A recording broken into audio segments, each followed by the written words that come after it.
Sore harinya, Anga dan Caca pergi ke toko buku yang ada di pusat perbelanjaan langganan mereka. Menurut mereka di sana lebih banyak referensi buku untuk tugas mereka dibandingkan dengan toko lainnya. Sekarang Anga juga tak ragu lagi untuk memakai uang pemberian dari Aditya karena dia sudah mendapatkan izin dari suaminya. Tapi bukan berarti Anga akan menghabiskan semuanya. Anga hanya akan mengambil seperlunya saja. Dia tahu kalau suaminya juga bekerja keras untuk menghadapinya saat ini. Anga coba lihat ini deh. Anga mendekat pada Caca, melihat buku yang cukup tebal di tangan Caca. Ini bagus nggak? Isinya juga lengkap. Kayaknya cocok deh. Harganya berapa? Anga membalik buku itu untuk melihat harga yang biasanya tercantum di sana. Ngapain lihat harga? Nanti gue yang beli. Kan ini buat kita berdua. Masa kamu yang beli semua kak? Kita bayar berdua aja. Ya udah deh kalau gitu. Belanja barang-barang yang nggak begitu penting dari uang orang lain. Hebat banget kamu ya Anga, masih kecil udah bisa hidup enak tinggal minta sama orang. Anga menoleh ke sumber suara yang tiba-tiba menyentil perasaannya. Badiah, Angel, kini Anga tahu kenapa Angel bisa tahu semua tentang dirinya. Hai Anga, Angel melambaikan tangannya dengan centil pada Anga. Gimana, uang bulanan dari Aditya masih cukup nggak? Anga mencengkeram buku yang ia pegang dengan kuat. Maksud Mbak Dia apa? Maksud aku baik loh Anga. Aku cuma mau mengingatkan kamu kalau kamu harusnya berhemat. Nggak sembarangan pakai uang Aditya untuk beli-beli buku nggak penting kayak gini. Karena suami kamu itu lagi susah, dia habis kena sanksi karena kelalaiannya. Mungkin gajinya dipotong untuk mengganti kerugian di kantornya. Apa nggak kasihan kamu sama dia? Udah gaji dipotong, terus masih menanggung biaya kuliah kamu. Apa Mbak, Anga tidak tahu sama sekali tentang masalah yang sedang menimpa Aditya saat ini. Ups, jadi kamu belum tahu ya? Dia tampak menutup mulutnya dengan tangan. Sementara Angel menertawakan Anga dengan puas. Sekarang kamu tahu kalau kamu itu nggak ada artinya sama sekali buat Aditya kan? Buktinya dia sama sekali nggak cerita apapun ke kamu. Harusnya, kamu itu jadi orang pertama yang tahu masalah Aditya, kan kamu istrinya. Kakak lupa kalau dia ini cuma istri titipan, ya wajar aja dong kalau suaminya nggak mau terbuka sama dia. Angel ikut nimbrung dengan kata-kata yang mampu meluluh lantahkan perasaan Anga. Bisa diem nggak lo? Nggak kapok tadi gua tampar hah? Caca ingin bergerak maju namun ditahan oleh Anga. Satu lagi Anga, sebentar lagi wanita yang dicintai Aditya akan kembali. Mereka memang sempat pisah tapi keduanya masih saling mencintai dan saling menunggu untuk kembali. Jadi aku minta kamu sadar diri dengan posisi kamu. Duar, sudah bisa dibayangkan betapa hancurnya hati Anga saat ini. Terlebih mengetahui jika ada seorang wanita yang suaminya tunggu selama ini. Makasih banyak karena Mbak Diah mau kasih tahu Anga tentang masalah Mas Adit. Kalau gitu Anga duluan ya Mbak. Ayo Kak, pergi dari sini. Anga langsung menarik tangan Caca untuk pergi dari sana. Meninggalkan Diah dan Angel dengan tawa puas mereka. Anga menumpahkan tangisnya di mobil Caca. Hari ini benar-benar hari paling sial untuknya. 2 kali bertemu dengan wanita-wanita yang terus mengganggunya. Anga tak pernah merasa punya salah sama mereka tapi kenapa mereka begitu membenci dirinya. Anga, gue mohon lo jangan dengerin omongan mereka ya. Lo harus percaya sama suami lo. Mungkin aja suami lo belum cerita sama lo, atau mungkin suami lo nggak mau buat lo kepikiran makanya nggak cerita. Caca bisa merasakan sakitnya jadi Anga karena kata-kata 2 wanita ular tadi. Terus masalah wanita yang tadi disebut mereka. Itu hanya masa lalu suami lo nggak? Suami lo kan udah bilang kalau dia mau serius sama lo dan cuma mau menikah sekali seumur hidup. Lo harus ingat itu nggak? Anga menatap Caca dengan wajah berderai air mata. Aku juga maunya gitu Kak. Tapi kamu dengar sendiri kan mereka ngomong apa? Aku ini memang istri Mas Adit, tapi kita nggak seperti pasangan saling terbuka. Bahkan Mas Adit menyembunyikan masalahnya dari aku dan terlihat biasa-biasa aja di rumah, hati Anga seperti diremas-remas saat ini. Mungkin dia benar-benar sudah jatuh hati pada suaminya sendiri karena merasa sakit yang luar biasa saat dirinya seperti tak dianggap oleh Aditya. Mungkin benar kata mereka kalau aku harus sadar diri Kak. Anga, apa maksud lo? Caca kesal pada Anga yang mudah terprovokasi. Tapi Caca juga maklum karena emosi Anga belum stabil saat ditimpa masalah secara terus-menerus. Kunci dalam sebuah hubungan adalah rasa percaya nggak? Lo yang menjalani pasti tahu, kalau kalian menikah bukan karena cinta. Lo juga lagi belajar buka hati lo buat suami lo kan. Lo juga punya masa lalu dan orang yang pernah lo cintai kan. Terus menurut lo, suami lo enggak? Dengar gue, Caca meraih kedua pundak Anga agar menghadap ke arahnya. Lo harus percaya sama suami lo. Jangan mudah percaya sama orang lain, terlebih sama orang yang gak suka sama lo. Jelas-jelas mereka mau menghancurkan hubungan lo sama Mas Adit. Selama bukan Mas Adit yang bilang sendiri, lo jangan percaya. Oke. Anga mencerna semua omongan Caca dan setelah dia pikir-pikir, Caca ada benarnya juga. Iya kak, gue mungkin yang terlalu gampang buat diprovokasi sama mereka. Gue percaya sama Mas Adit. Nah gitu dong. Ini baru sahabat gue. Caca ingin memeluk Anga tapi tidak jadi karena ponsel Anga yang berbunyi. Assalamualaikum Mas. Waalaikumsalam, kamu di mana Dek? Mas udah di rumah, Mas jemput ya. Anga masih di parkiran mall Mas. Ini udah mau pulang kok. Mas nggak usah jemput aja biar Caca yang antar. Suara kamu kenapa? Kamu nangis ya? Anga langsung menatap Caca, karena sepertinya Aditya menyadari suara Anga yang berbeda.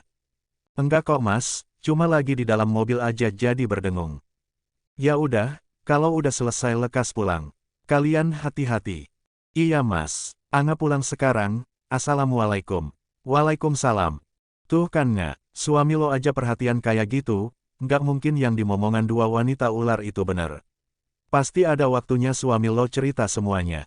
Sekarang lo cuma harus percaya sama suami lo aja. Nggak usah dengerin mereka. Iya Kak, makasih banyak ya. Tapi aku minta, masalah ini jangan sampai Mas Adit tahu ya. Dia lagi ada masalah, aku nggak mau nambah pikiran dia. Nah ini nih, lo sendiri aja nggak mau buat suami lo kepikiran sama masalah lo.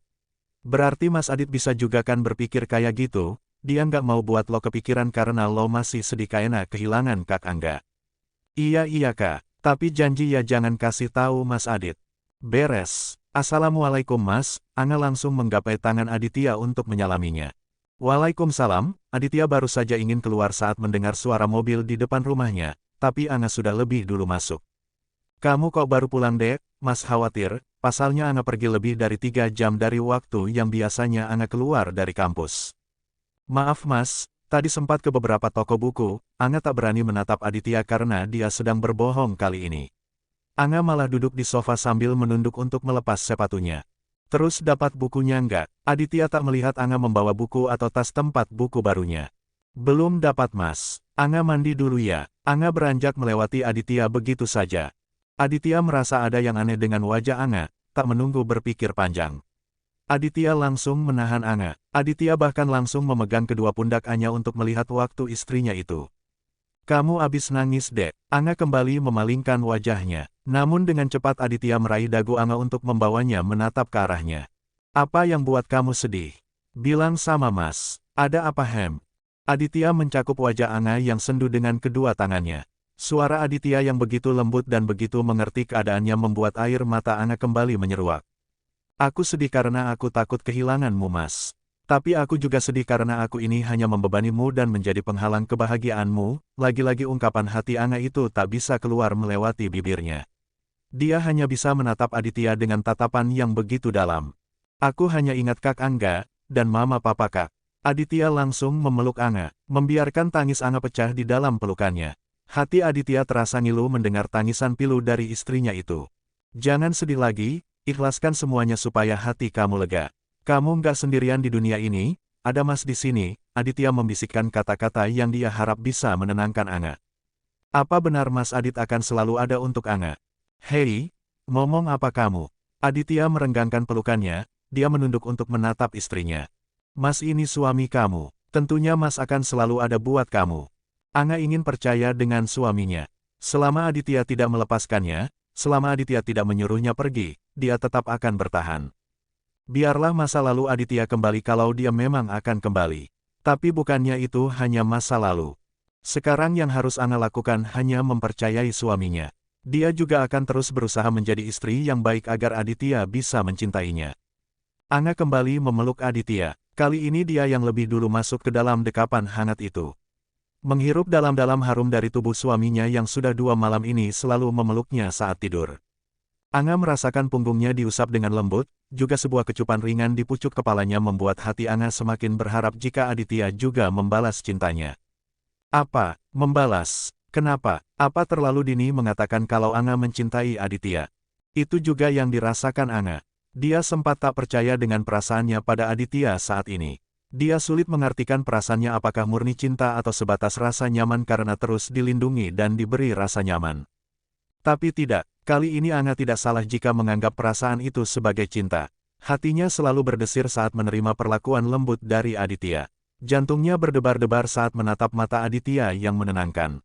Tubuhnya juga selalu bereaksi berlebihan saat Aditya menyentuhnya. Semoga saja rasa cinta yang Anga punya untuk Aditya akan mendapatkan sambutan dari pria itu. Entah sampai kapan tapi Anga akan berusaha membuat Aditya jatuh cinta kepadanya. Mas sudah makan? Anga mendongak menatap suaminya. Belum, Mas nungguin kamu. Ya sudah, Anga bersih-bersih dulu ya Mas. Iya, Mas tunggu. Rasanya sangat sulit untuk mengatakan jika sikap Aditya itu hanya pura-pura. Kalau begitu, berarti Anga yang salah karena sempat percaya dengan omongan dia. Selesai makan malam, Anga memilah baju kotornya di kamar. Ada juga beberapa baju milik Aditya yang tergantung di belakang pintu. Anga membawanya ke belakang untuk mencucinya malam ini saja karena besok dia ada kuliah pagi dan pasti tidak akan sempat. Dia melewati Aditya yang sibuk dengan laptopnya di depan televisi. Aditya saat ini memilih duduk di bawah beralaskan karpet bulu yang pernah Anga lihat di online shop. Dulu, Anga tidak pernah menyentuh yang namanya cucian. Dari dulu selalu ada asisten rumah tangga yang mencuci pakaiannya. Tapi sekarang, dia mulai terbiasa mencuci baju miliknya dan juga milik suaminya.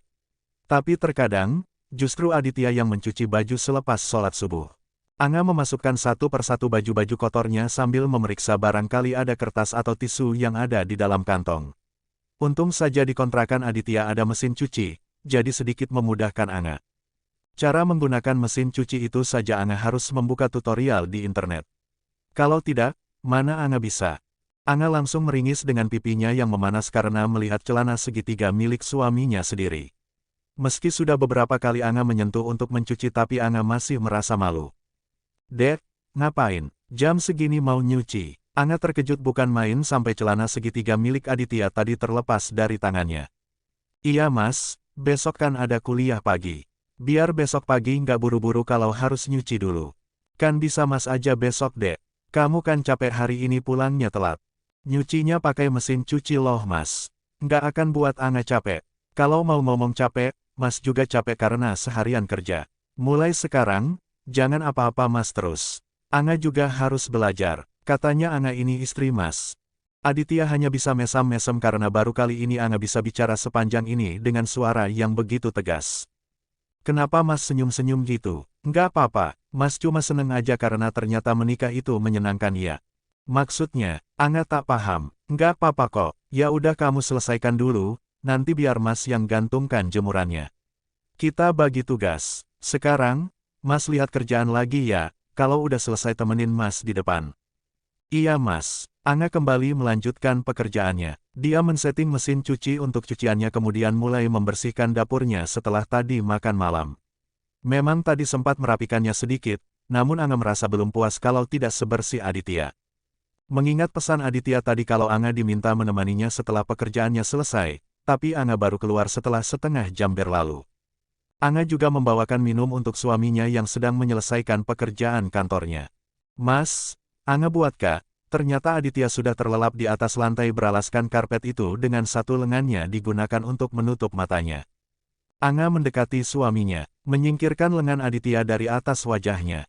Memperhatikan dengan detail wajah suaminya masih terlihat tampan saat tertidur. Bukannya Anga membangunkan suaminya untuk berpindah ke kamar, Anga justru mengambil bantal dan ikut berbaring di sebelah suaminya. Anga memiringkan tubuhnya menghadap suaminya. Menatap wajah Aditya yang hanya bisa dilihat olehnya saja ketika terlelap seperti itu. Selamat malam suamiku, bisik Anga sebelum memejamkan matanya. Tapi sebuah pelukan di pinggangnya membuat Anga kembali membuka matanya. Selamat malam juga istriku. Ternyata Aditya mendengar apa yang dia ucapkan. Entah karena Aditya memang belum tidur atau terbangun karena suara Anga. Tapi itu membuat Anga malu. Anga hanya bisa semakin meringsek maju, mencoba menyembunyikan wajahnya di dada suaminya.